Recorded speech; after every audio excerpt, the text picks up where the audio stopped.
Marrying the perfect man, the bride was trying on a veil in a salon. An elderly seamstress leaned in and whispered, "Go take a look at his old apartment right now. The key is under the mat." Curious, the woman decided to check. She drove to the address and froze, hearing familiar voices behind the door. Every city has places people avoid. The old house on the outskirts of San Pedro, with its black windows on the second floor, was one of those places. For 20 years, the apartment where a fire broke out one night has stood empty. For 20 years, no one has dared cross its threshold. Even today, neighbors make the sign of the cross when they walk by. Because everyone remembers the terrible tragedy that happened there. 20 years ago, a family lived there, a mother, a father, and two wonderful children with eyes the color of the summer sky. They could have been happy, if not for one thing: the husband was always jealous of his wife.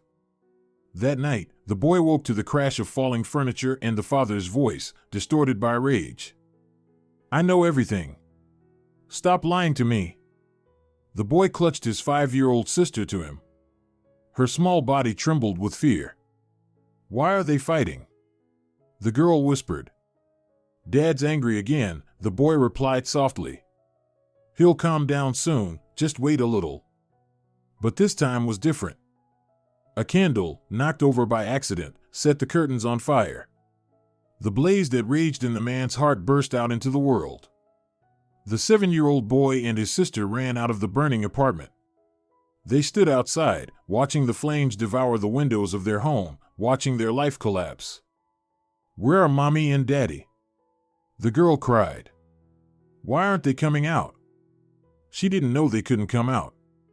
Her mother was already lying motionless on the bedroom floor. And her father sat beside her, his face buried in his hands, whispering through his tears. "What have I done? Oh God, what have I done?" By morning, the street was empty. The children with sky blue eyes had vanished, as if swallowed by the night. 20 years passed.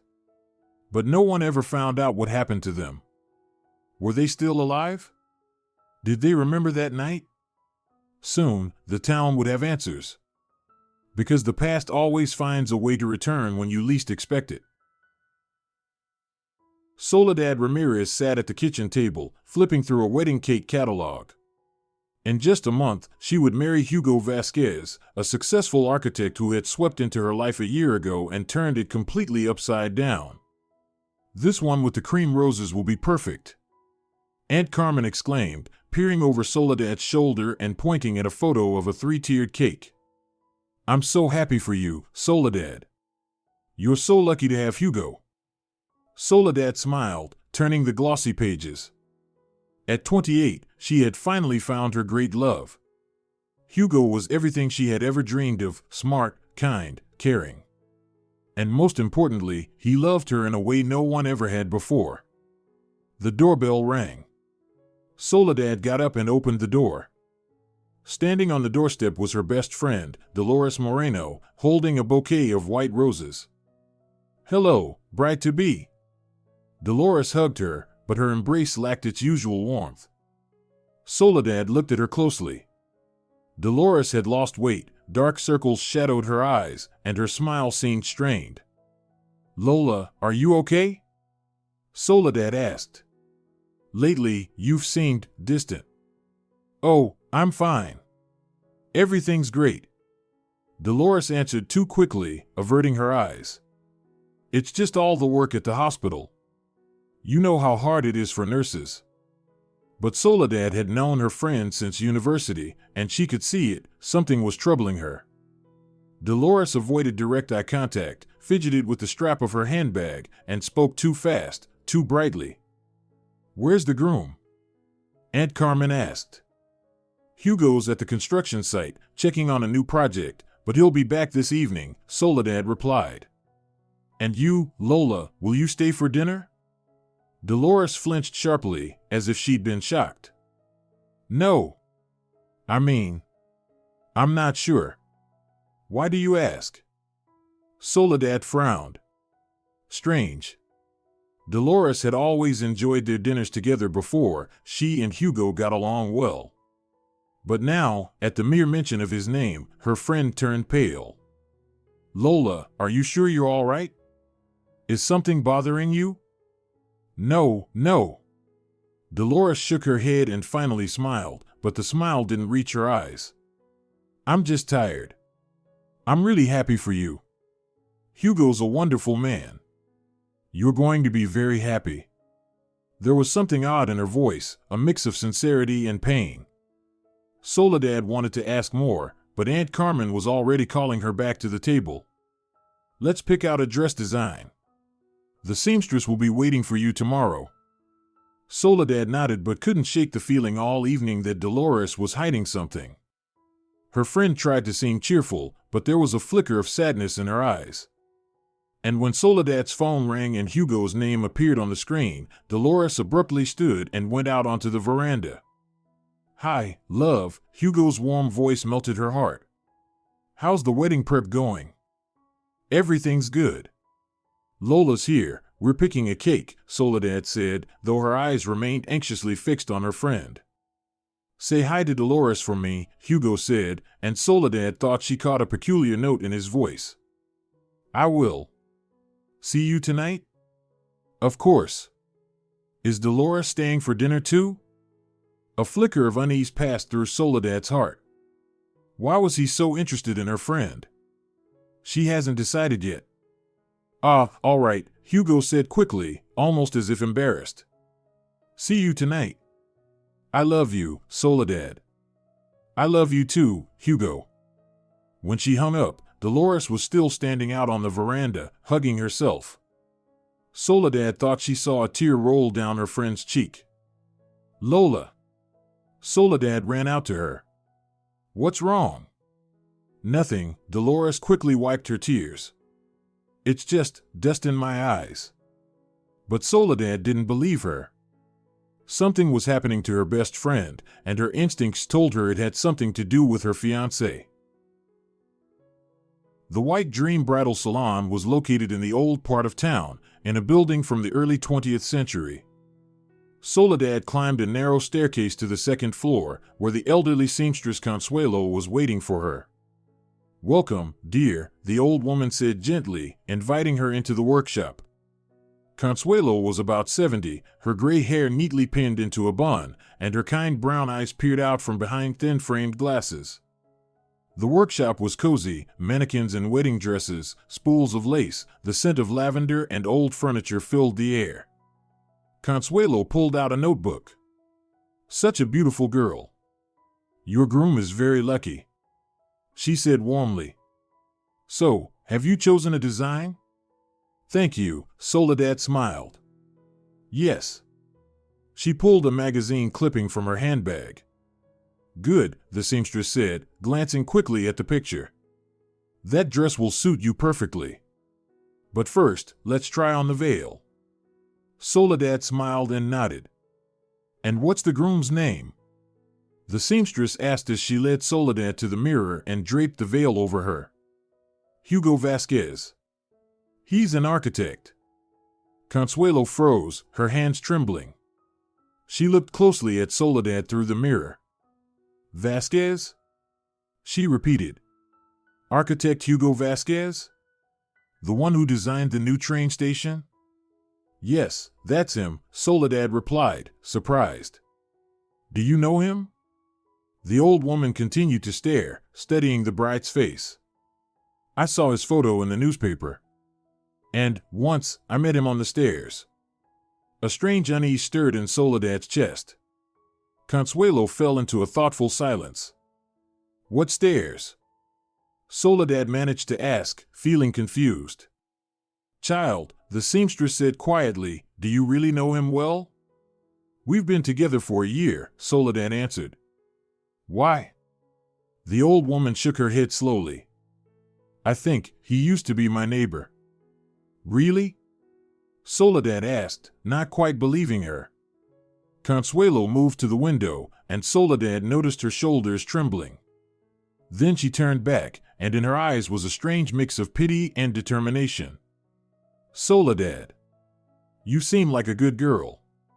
And I don't want you to make a mistake. What mistake? Soledad's heart began to race. Child, your fiancé, he's not who he seems to be. Soledad frowned. What was this old woman talking about? I know it's not my place, but I truly want to help. You deserve to know the truth. What are you talking about? Soledad asked, her voice trembling with fear. Anxiety overwhelmed her. The old house with black windows on Esperanza Street, second floor apartment. Go there right now, it's just around the corner, Consuelo said softly. You'll find the key under the mat. If, of course, you want to know the truth about your fiancé. Soledad couldn't believe what she was hearing. What truth was this old woman talking about? And be careful. That place is said to be cursed. The final words sounded ominous. Soledad felt a chill run down her spine. I don't understand what you're talking about. And I'm not going anywhere, she said firmly. Thank you, but I'll order my dress elsewhere. As you wish, child, the old woman said softly. Soledad wanted to say something more, but Consuelo turned away and began folding lace. The conversation was over. Soledad stepped outside, her emotions in turmoil. What had just happened? She couldn't understand how this could be happening to her.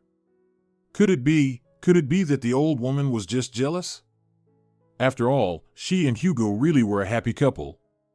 And yet, her instincts whispered that it wasn't that simple. The old house, the curse, her fiancé. How could all this be connected? There was only one way to find out. Without even realizing it, Soledad found herself walking toward Esperanza Street.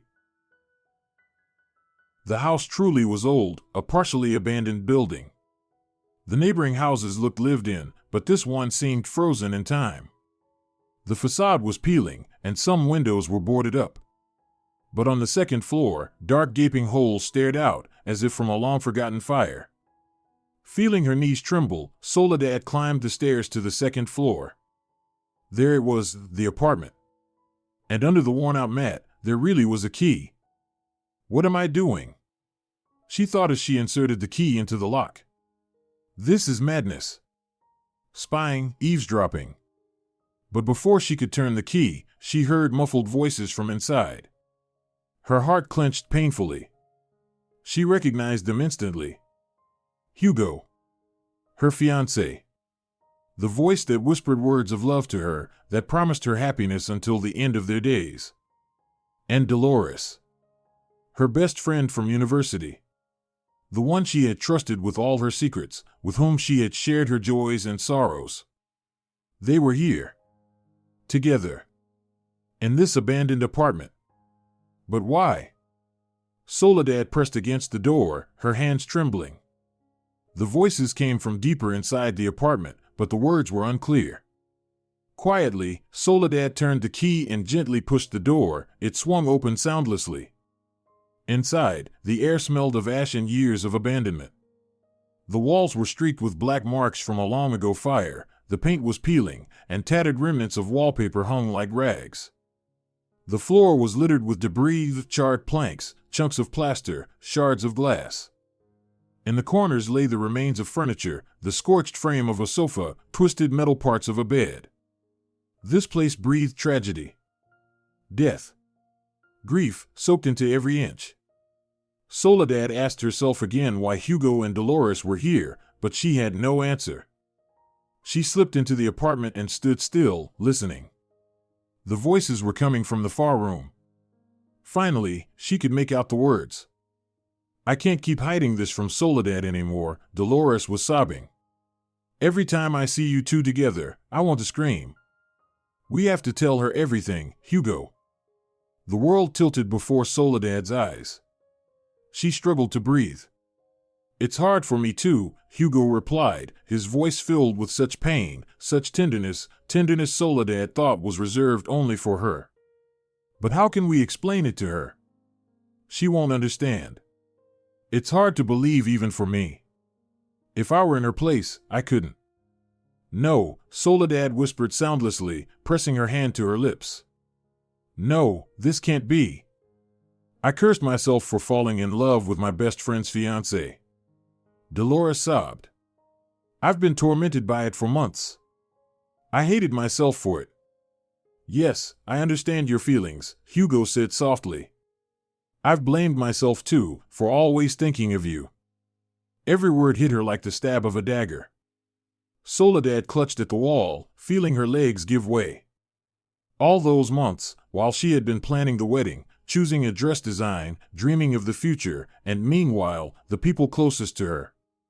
They. Right behind her back. I didn't understand what was happening to me, Hugo's voice trembled with emotion. This strange connection I feel to you. I thought I was going crazy. Soledad couldn't listen anymore. Her wounded heart shattered into tiny pieces in her chest. Everything blurred before her eyes. She turned and fled, down the corridor, down the stairs, out into the street. Tears blinded her. Her breath came in gasps. In her ears, the same words pounded, they love each other. They love each other. And I'm just an obstacle in their way. A year of happiness, a year of hope, a year of belief in love, all destroyed in a matter of minutes. The people she trusted most had betrayed her. Together. In secret. Soledad stopped by a lamppost and screamed, from pain, from despair, from a heart shattered beyond repair. Passers-by stared at the beautiful young woman, overwhelmed by madness, but they kept walking. Soledad sobbed, not caring about the strangers around her. Her handbag fell to the ground, her hair came undone, but she noticed none of it. Her world, once so stable and full of joy, had shattered like a glass vase. And now, for Soledad, nothing would ever be the same again. Soledad didn't remember how she got home. She threw herself onto her bed, burying her face in the pillow. Everything was a blur, the room spun around her, familiar objects lost their shape. Tears, shivers, a stabbing pain in her chest that wouldn't let go. And in her mind, memories spun, taking on a new, terrifying meaning. A few months ago. Her birthday. Lola, meet my boyfriend. Soledad had said happily, linking arms with the tall man with sky-blue eyes. This is Hugo Vasquez. Hugo, this is my best friend, Dolores. Their eyes met, and Soledad felt something strange. Hugo froze, as if he had seen a ghost. Dolores also stood motionless, staring at him with wide eyes. They looked at each other for a long, long time. As if recognizing something important, something no one else could see. Very, very nice to meet you, Hugo finally mumbled, extending his hand. Likewise, Dolores answered quietly, and her fingers trembled as she shook his hand. Soledad watched the scene in confusion. What was going on? Why were they acting so strangely? Why was there a tension in the air so thick it could be cut with a knife? It's probably just my imagination, Soledad had thought at the time as she sat down at the table. They're just both shy. She hadn't paid much attention to the way they kept sneaking glances at each other all evening, or how they quickly looked away whenever their eyes met. How's Lola doing? Hugo would ask every time they saw each other. Is she doing okay? She doesn't seem sad? Why would anything be wrong? Soledad would reply, surprised. She just seems lonely. It's good she has a friend like you. Soledad had been touched then, how sweet of Hugo to care about her friend. When Hugo proposed to her at the restaurant, the first thing he asked was, "What will Dolores say?" Soledad laughed. She'll be thrilled, of course. But when she shared the news with Dolores, her friend had reacted oddly. First, she smiled broadly, and then, all of a sudden, she burst into tears. "Lola, what's wrong?" "Nothing." Her friend sobbed. "I'm just so happy for you. You deserve the best." And a month ago, Hugo had asked, "Soledad, is Dolores seeing anyone?" Hugo had asked. "No. She hasn't dated anyone for 6 months. She says she hasn't met the right person." Strange. Such a beautiful girl. There had been admiration in his voice then. Now Soledad understood it clearly. A week ago, The three of them had been at a cafe. Hugo was telling a funny story, but he wasn't looking at his fiancée. He was looking at Dolores. And Dolores wasn't taking her eyes off him, completely forgetting about her food.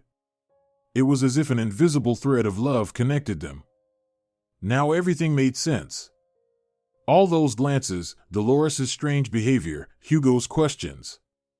They had fallen in love at first sight. And she, the naive fool, hadn't noticed a thing. The door slammed, Aunt Carmen was back. "Soledad, I brought the invitations," she called out cheerfully from the hallway. "We need to sign them. The wedding is just a month away, we have to hurry." Soledad didn't respond. She heard her aunt climbing the stairs and opening the door to her bedroom. Aunt Carmen froze when she saw her niece. "There will be no wedding," Soledad suddenly screamed, leaping up from the bed. "They betrayed me." She tore the engagement ring off her finger and hurled it at the wall. "What are you saying, my dear? What happened?" Aunt Carmen rushed to her. "Hugo loves Dolores. And she loves him." Soledad sobbed. "I heard them. They're seeing each other in secret. In an old apartment." Dear God, her aunt turned pale. "We need to call a doctor, you're delirious. You're burning up. You have a fever." "I'm fine." Soledad was pacing the room frantically. "I saw them. With my own eyes. I heard their confessions. They deceived me." Aunt Carmen stood there, staring at her helplessly. At last, Soledad's strength gave out. She collapsed onto the floor next to the ring and began to cry, inconsolably, like a small abandoned child. Aunt Carmen knelt beside her and gently stroked her hair until she finally fell asleep. That evening, Soledad's phone rang incessantly. She lay on the bed with her face buried in the pillow, while the ringtone cut through the air again and again. The names flashing on the screen were the very ones that, just that morning, had meant the world to her. Hugo, then Lola, then Hugo again. 23 missed calls in half an hour. Soledad didn't answer. What could they possibly say? What excuses could they invent? How could they explain the words she had heard with her own ears? "Soledad," Aunt Carmen said softly, never leaving her bedside. "Are you sure about what you heard?" "Of course, Auntie," Soledad answered, surprisingly calm. She had no more strength left to cry or scream. Aunt Carmen turned pale, clutching her hand to her heart. "Dear God! Can it really not be a dream? My poor girl. Maybe you misunderstood something?" "No, Auntie. I'm not a foolish little girl," Soledad said quietly. "Lola said she had fallen in love with my fiancé. And he spoke of the closeness between them."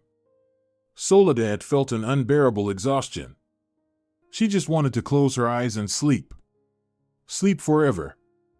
The phone rang again. This time it was Dolores. Soledad picked it up and turned it off. "Let them call all night if they want," she suddenly sobbed again. "I don't want to know anything anymore. They don't exist for me."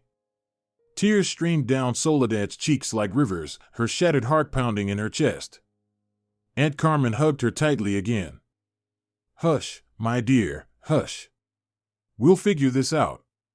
Maybe it's all a misunderstanding." An hour later, the doorbell rang. "Auntie, don't let them in," Soledad pleaded. "No, dear. I'll let them in. I need to hear their side." She went downstairs and opened the door. Dolores stood on the doorstep, her eyes red from crying. "Aunt Carmen, please, tell me where Soledad is," Dolores sobbed. "She hasn't answered her phone all day." "Come into the living room," Aunt Carmen said calmly, studying the girl's face carefully. Dolores walked into the room, nervously fidgeting with the hem of her shirt. Her hands were trembling. "Aunt Carmen, I don't understand what's going on." "Dolores," Aunt Carmen interrupted, sitting down across from her. "Tell me the truth. Is what Soledad is saying wrong?" But what is she saying? Dolores paled. That you're in love with her fiancé. That you're meeting in secret. That there's something between you. Dolores grew even paler, her eyes wide with horror. Oh my God. She heard, Dolores whispered, clutching her head. She was in that apartment? So it's true? Aunt Carmen asked coldly. No. I mean, it's not what you think. Dolores jumped up. I need to call Hugo. Right now. With trembling fingers, she dialed his number. Hugo, come to Soledad's house immediately. She spoke quickly into the phone. She overheard our conversation. But she misunderstood everything. 20 minutes later, Hugo arrived. Aunt Carmen, he said as he entered the house. We need to talk to Soledad. She misunderstood. Misunderstood? Aunt Carmen raised an eyebrow. And how exactly should one understand words about loving someone else's fiancé? You don't understand. Dolores cried. It's not what it seems. Then explain. Hugo and Dolores exchanged a glance. We can't explain it to you just yet, Hugo said quietly. Soledad has to hear it herself. Please, call her. Aunt Carmen went upstairs. The bedroom was dark, Soledad lay facing the wall. They want to explain things to you, my dear. No. Soledad answered softly. I don't want to see them. I can't bear it. They say you misunderstood. Listen to them, darling. Maybe you're wrong. They'll just lie to me again. Tell them to leave. But at that moment, footsteps sounded on the stairs. Hugo and Dolores were coming up on their own. Soledad, Hugo said. Please, hear us out. It's not simple, but we have to tell you. Soledad turned sharply. Her face was swollen from crying, her eyes burned with fury. Get out, she whispered. Don't you dare come in here. You've humiliated me enough. Traitors. Sol, please let us explain, Dolores begged. What you heard, it's not what you think. I heard enough. Soledad jumped up from the bed. You love each other. You've been meeting behind my back. How long have you been lying to me? No, my love. Hugo shouted. You don't understand. We do love each other, but... There. See? Soledad cried, covering her face with her hands. Soledad, if you'd only let us explain, Dolores began. Get out of my house. Soledad said. I don't want to see you ever again. Please. Hugo pleaded, a tear slipping down his cheek. Leave. You've already caused me enough pain, Soledad said quietly. Aunt Carmen watched the scene silently. Hugo and Dolores walked downstairs, and Soledad slammed her bedroom door and locked it. Forgive her, Aunt Carmen said wearily to the pair standing in the hallway. She won't listen to you right now. But Aunt Carmen, Hugo begged. Please, convince her. She just needs to hear us out. You'd better leave, the elderly woman replied coldly. My niece is suffering because of you. That's all I know. And I don't like it. She escorted them to the door and closed it silently in front of their anxious, sorrowful faces. They're gone, Aunt Carmen said quietly, coming back upstairs. Soledad went to the window and looked out into the street. She saw two familiar figures, Hugo and Dolores, walking side by side on the sidewalk. Close together. Dolores was speaking softly, Hugo listened and sometimes nodded. Neither of them lifted their heads. Traitors. Soledad thought again, and another wave of fury and pain crashed over her. She stepped away from the window and lay back down on the bed. She didn't have the strength to cry anymore. Only emptiness and bitterness remained. All night Soledad lay awake, staring at the ceiling, imagining them together, comforting each other, making plans for their future, rejoicing that they were finally free of her. And with every passing hour, her heart grew colder and harder. Soledad took a leave of absence. She couldn't explain to the children at school why their favorite teacher was crying during lessons. When the principal, Senora Isabel, called to ask for an explanation, Aunt Carmen simply said, "Family matters." The days blurred into one long gray haze. Soledad lay in bed, staring at the ceiling, barely eating, not even getting up to take a shower. Aunt Carmen would bring her meals on a tray. The soup would grow cold and untouched, the bread would go stale, and the coffee would form a film on top. "At least a few spoonfuls," Aunt Carmen would plead, sitting on the edge of the bed. "I don't want to," Soledad replied monotonously, not even turning her head. She had lost a lot of weight and was almost skeletal. Her face had grown hollow, dark circles shadowed her eyes. Her hair was tangled, and her skin had turned unnaturally pale. Soledad looked like a shadow of her former self. Hugo and Dolores didn't give up. They kept calling every day. At first, Aunt Carmen would answer, saying Soledad couldn't come to the phone. Then she simply silenced it. They started coming to the house, knocking on the door, leaving notes, flowers, letters. Aunt Carmen collected it all and threw it away. She knew Soledad wouldn't even touch the letters. One day, Soledad saw through the window that Hugo was sitting sadly on a bench across the street, staring up at their windows. She quickly pulled the curtain closed. Colleagues from the school started calling with questions. Her friend and fellow teacher Marta came by to find out what had happened. "Carmen, what's wrong with Soledad? The children are asking when she'll be back." "It's complicated," her aunt answered evasively. "But she looks terrible. I saw her in the window, she's like a ghost." "Is she sick?" "No, it's something else," Aunt Carmen sighed. The school principal sent an official letter. Her leave was ending. She had to either return to work or provide a doctor's note. Soledad wrote back that she wanted to resign. "This can't go on," Aunt Carmen said a week later, entering the dark bedroom with yet another tray. "You're destroying yourself, Soledad. You need to see a doctor." "I don't need one," Soledad croaked. Her voice had turned hoarse from days of silence. "I'm fine. You don't eat, you don't sleep, you don't wash. You have depression. It's an illness, and it needs to be treated. No one can heal a broken heart. Then you need a psychologist. I know someone, he's the son of a friend of mine. Dr. Miguel Santos. He's a very good specialist and a good man. He'll help you cope with the pain so you can start over." Soledad wanted to refuse, but her aunt was firm. "Either you go to a psychologist, or I'll call a doctor and have you admitted to a hospital," the elderly woman said firmly. "Choose. You can't force me." "I can. You're my only family, and I won't let you die of grief."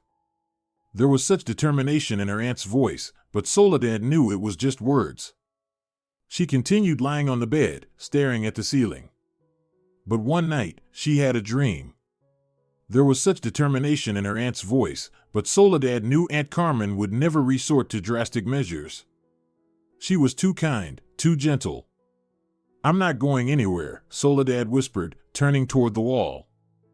Aunt Carmen stood in the doorway, sighed heavily, and left. Soledad heard the front door close. The old woman had likely gone shopping or to consult a neighbor. Soledad kept lying there, staring at the ceiling. Time lost all meaning. Day, night, what difference did it make? The sun would shine through the window, then dusk would fall, then sunrise would come again. She lay there, waiting, for what? She didn't know. But one night she had a dream.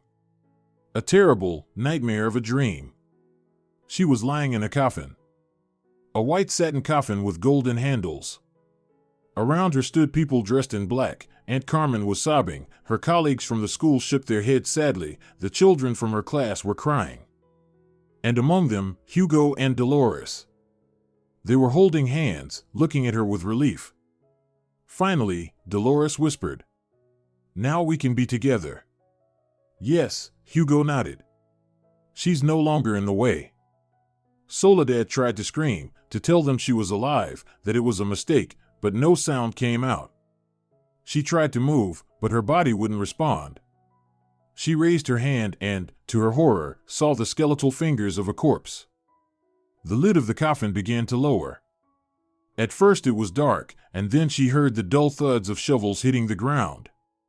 They were burying her alive. Panic engulfed her. Her lungs couldn't draw breath. Her heart pounded so fast she thought it would stop any second. She scratched at the lid of the coffin with her nails, screamed soundlessly, thrashed in agony.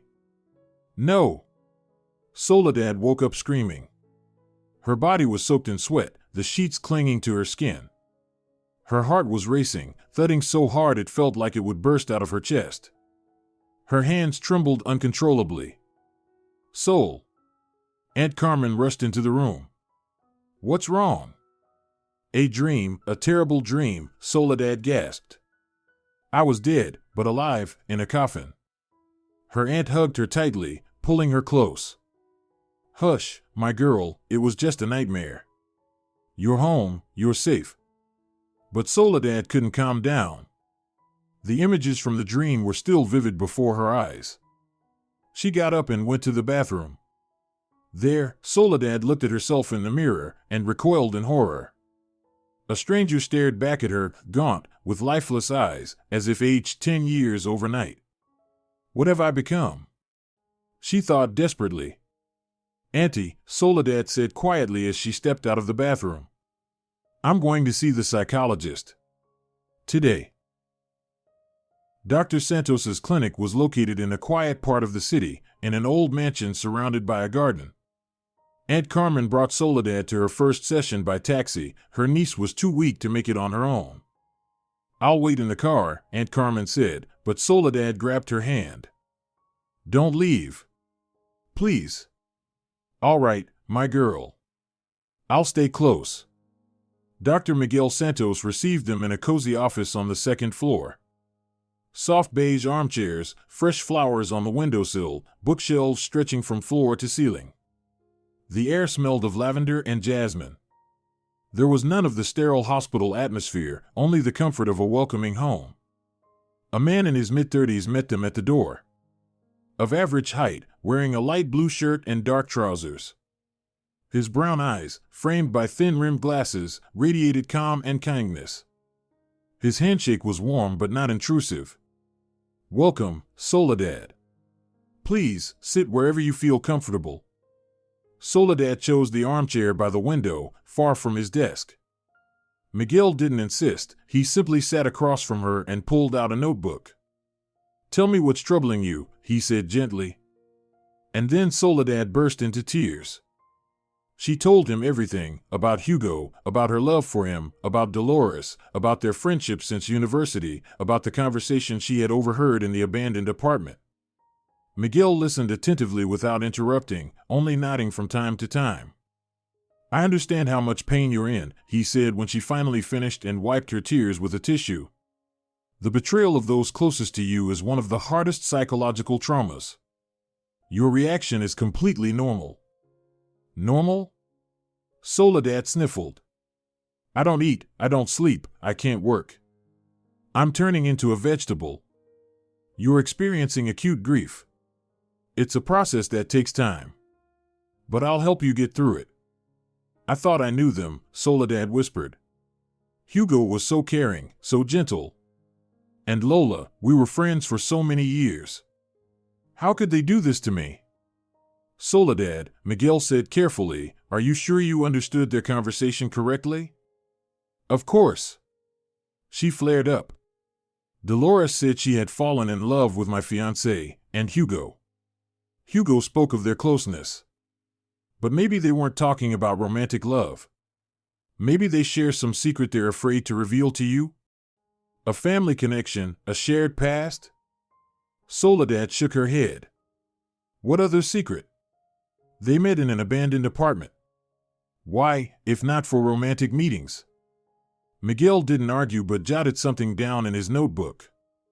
All right. Let's set that aside for now. Tell me about how you're feeling today.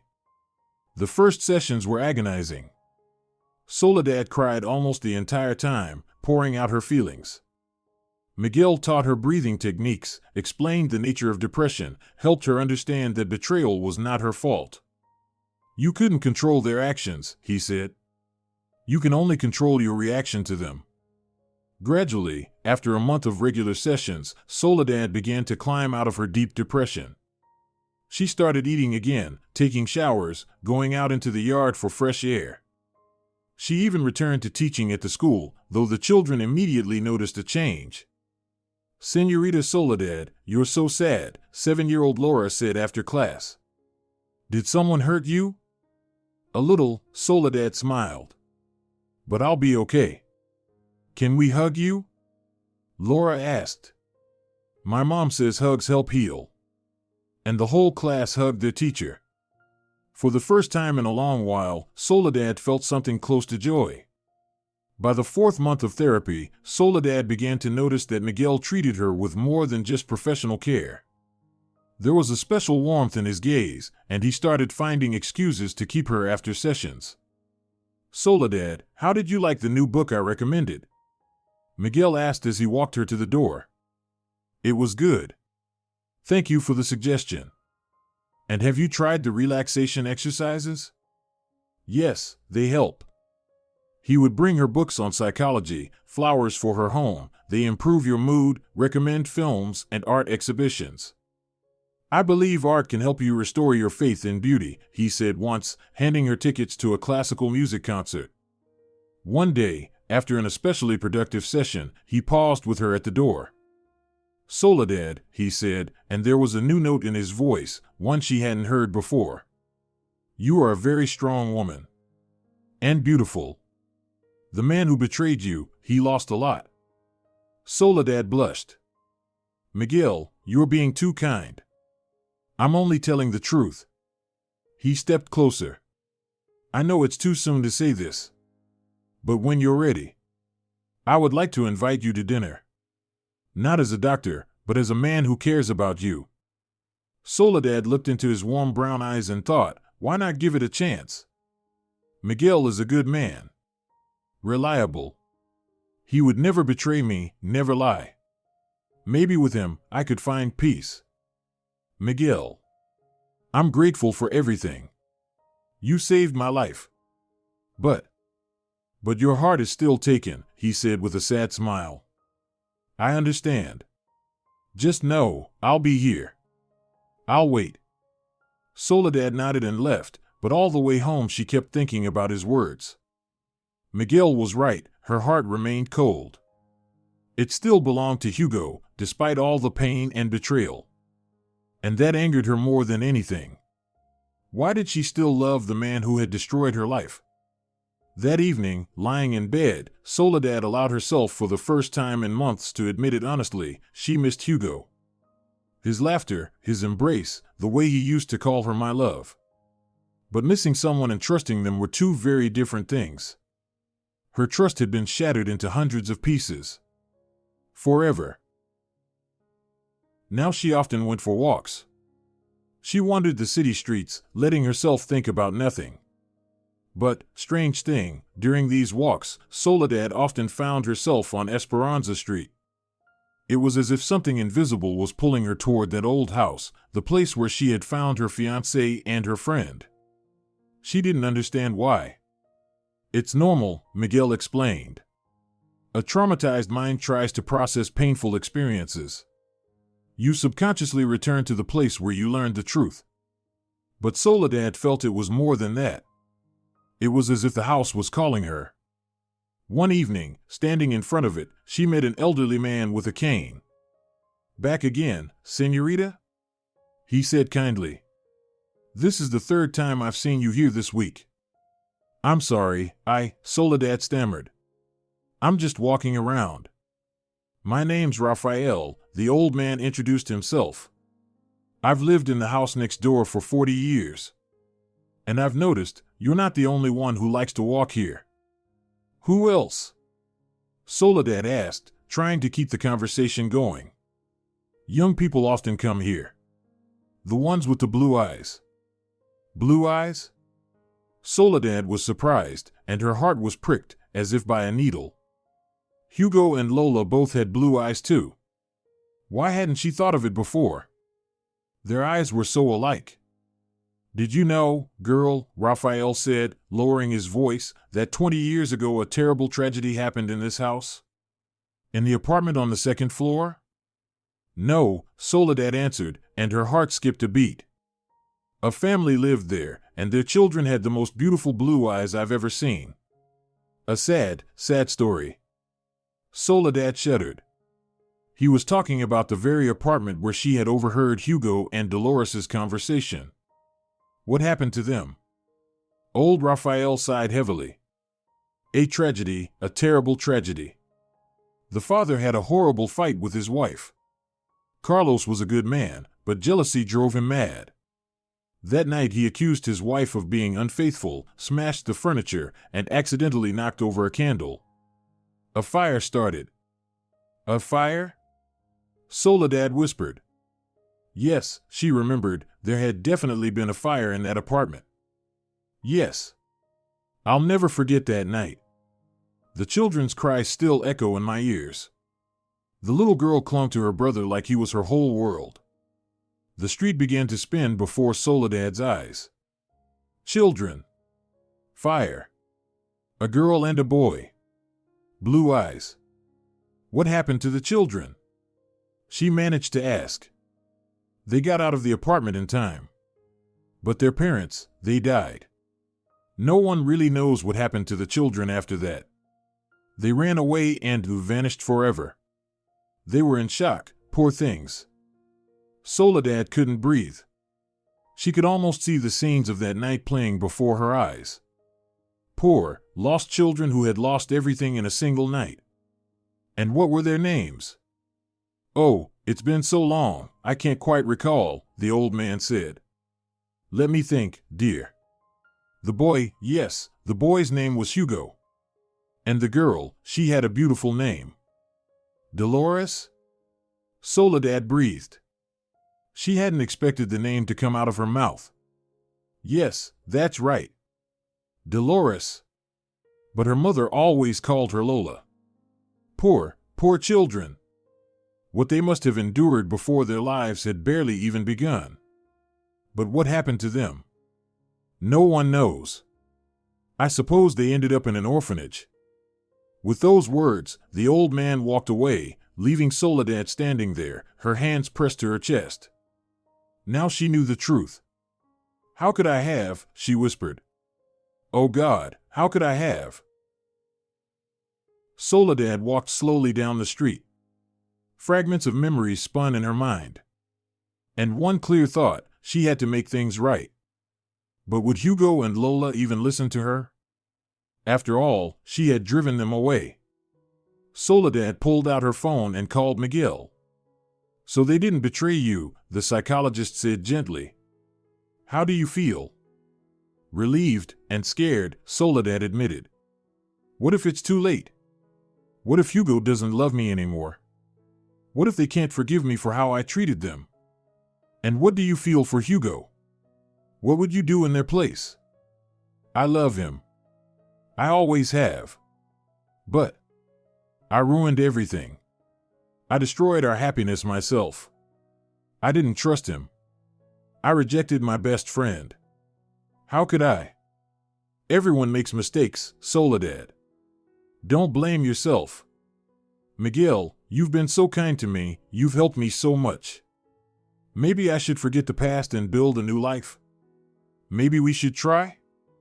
Miguel was silent for a moment, then smiled sadly. Soledad, what are you saying? You're just afraid. Listen to your heart. It won't lie to you. You still love Hugo. And you still have time, a chance to fix everything. Don't waste it, please. But what if? Go to him right now. Tell him you know the truth. After that, let his heart decide. I'm sure he can forgive you. Good luck, Soledad. I sincerely wish you happiness. Soledad sniffled and thanked Miguel. Then she put away her phone, got into a taxi, and gave the driver Hugo's address. Hugo's house was in a quiet neighborhood, 2 stories, with a small garden. The windows were lit from within. Soledad stood there for a long time, gathering her courage. She walked up the familiar steps and rang the doorbell. Hugo opened the door. At the sight of Soledad, he froze, as if seeing a ghost. "Soledad," he whispered. He had lost weight, looked gaunt, and there was such pain in his eyes that Soledad's heart clenched. His hair was disheveled, his face unshaven. "You came?" he asked quietly. "Hugo," her voice trembled with emotion. "I have something to tell you. I know the truth. About you and Dolores. That your brother and sister." He turned even paler. How did you find out?" "Old Raphael told me. He was your neighbor."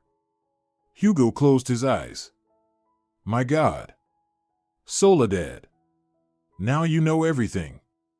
We didn't know how to explain it to you. Forgive us for that." He took her hand and led her into the living room, sitting her down on the couch and sitting beside her. "We were separated in childhood," he said, his voice thick with emotion. "We lost each other. I was the only support my sister had. I suffered so much, blamed myself for not being able to be there for her. And then I met her again, all grown up, though at first I didn't recognize her. But I felt the connection from the first moment. Forgive me for staying silent about it. I didn't understand what was happening myself. Because I loved you so much. And then, we talked and remembered everything. We were finally together again. We went back to our old apartment to honor our parents' memory. On the way, we ran into an old seamstress who didn't recognize us. She saw us go into the apartment. It was the seamstress who told me to go there," Soledad said. "And you overheard fragments of our conversation." "Forgive me, Hugo." Soledad interrupted him. "I was so foolish. I jumped to conclusions without understanding anything. I should have listened to you. I should have trusted you. Instead, I shut myself off and didn't let you say a word." Tears streamed down her cheeks.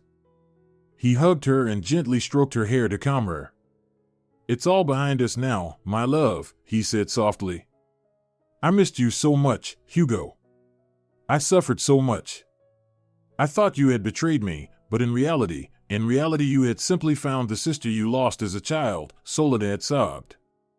Hugo looked into her eyes, and the pain in them made Soledad's heart ache. "I suffered too," he whispered. "Every single day. I thought I had lost you forever. That you would never understand, never forgive, never even listen. Forgive me," she cried even harder.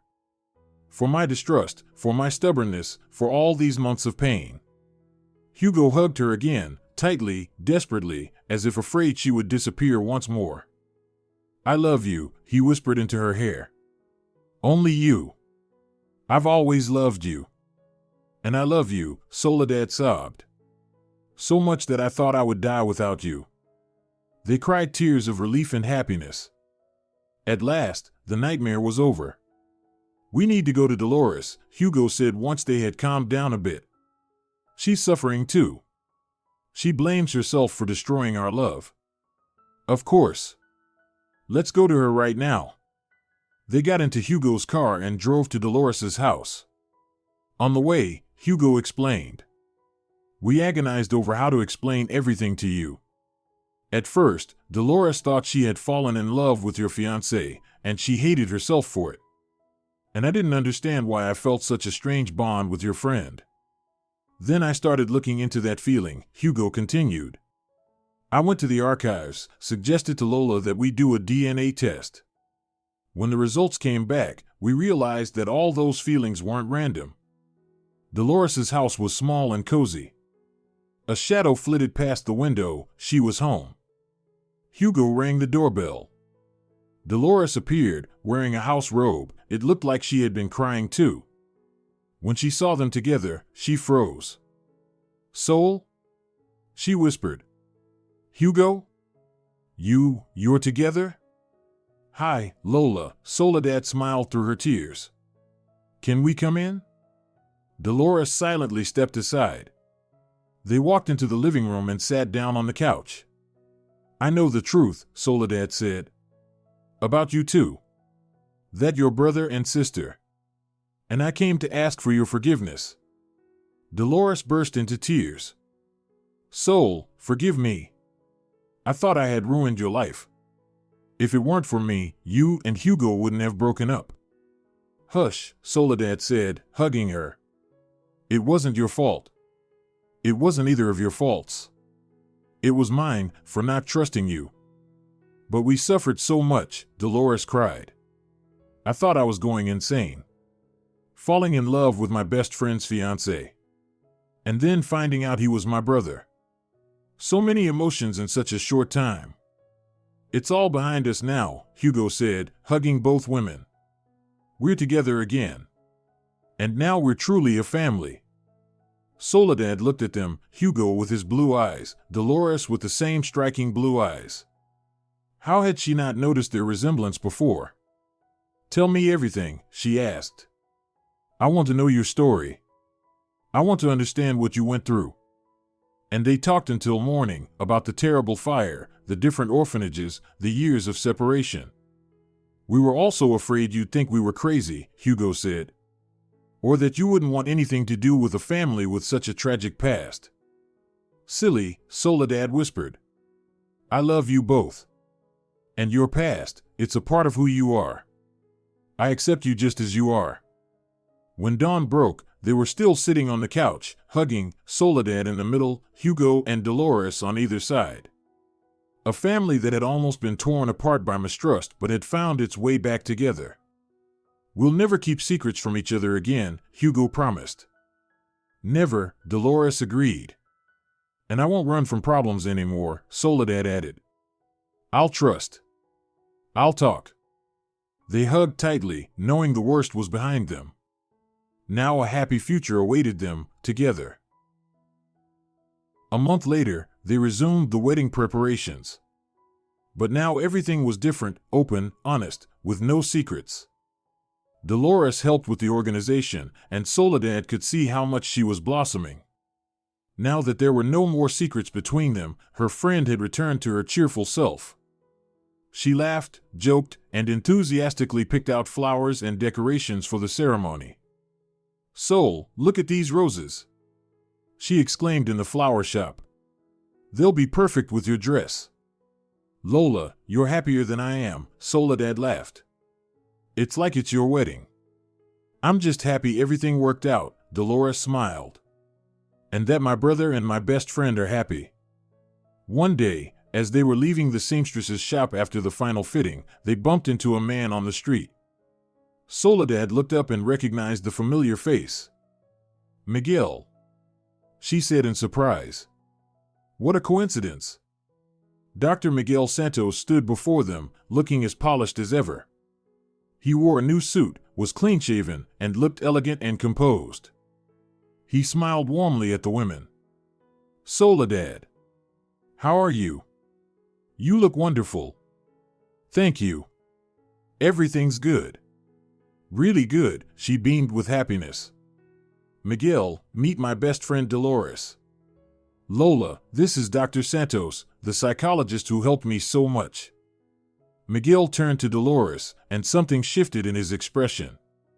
The girl was truly beautiful, her dark hair cascaded over her shoulders, her blue eyes sparkled, her smile was open and warm. There was none of the sadness or stiffness he was used to seeing in his patients. It's very nice to meet you, he said, his voice sounding a little uncertain.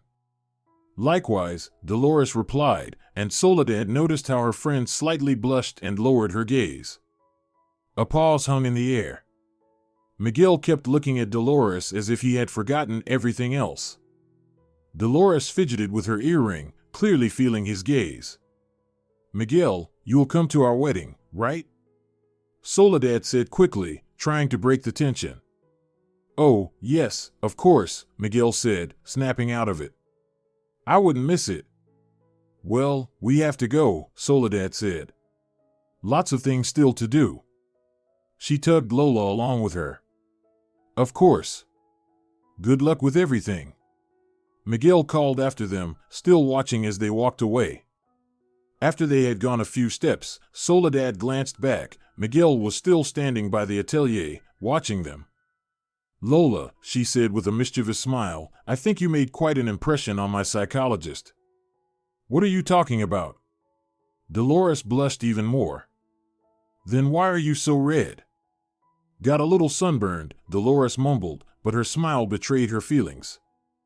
Soledad noted to herself, Miguel was a good man. Kind, understanding, reliable. Exactly the kind of man Dolores needed after everything she'd been through. And judging by the looks they exchanged, the attraction was mutual. She was right.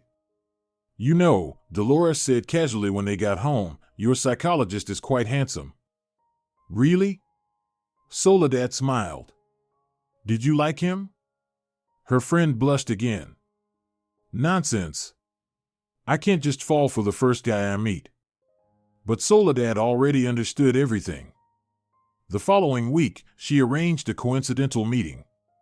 She invited Dolores to a cafe and asked Miguel to drop by for a minute. The mutual attraction between them after their meeting at the atelier had been too obvious to ignore.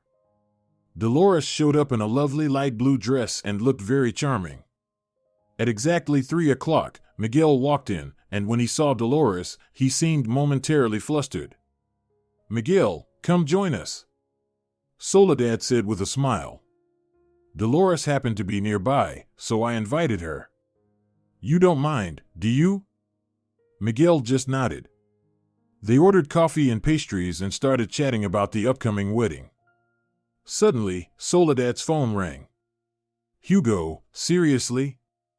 She said quickly into the phone. "Are you sure I have to be there too?" "Positive?" "Okay, I'm coming." A few minutes later, she tucked her phone into her purse. "Sorry, I have to run," Soledad said, getting up from the table. "There's a problem with the banquet hall. The manager insists I come immediately to sign some extra documents, or they might give the hall to another client." "Oh no, what a disaster!" Dolores exclaimed. "I'll come with you." No, Soledad waved her off. "They only need the bride. You stay and finish your coffee, no rush." "Miguel, sorry for the sudden exit." "No problem," the psychologist smiled. "Good luck with the paperwork."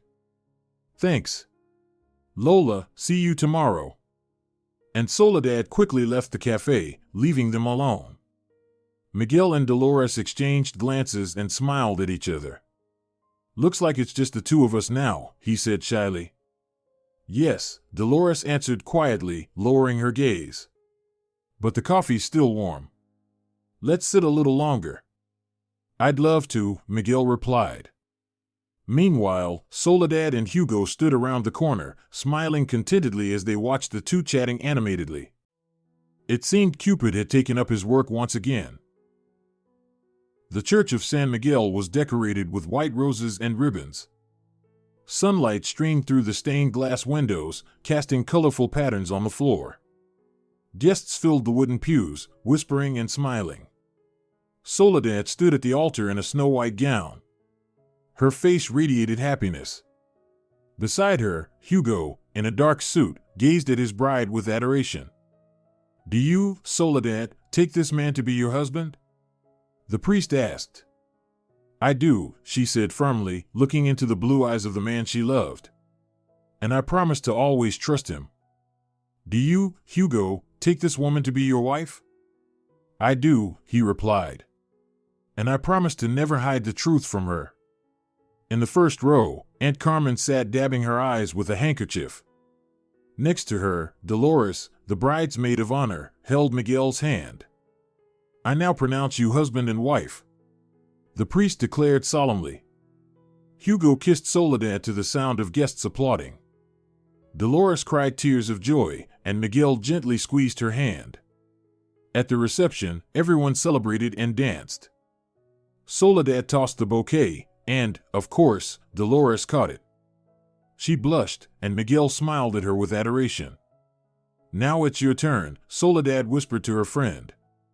"Don't rush things," Dolores laughed, but her eyes said it all. She was truly happy. If you enjoyed the story, please support it with a like and comment.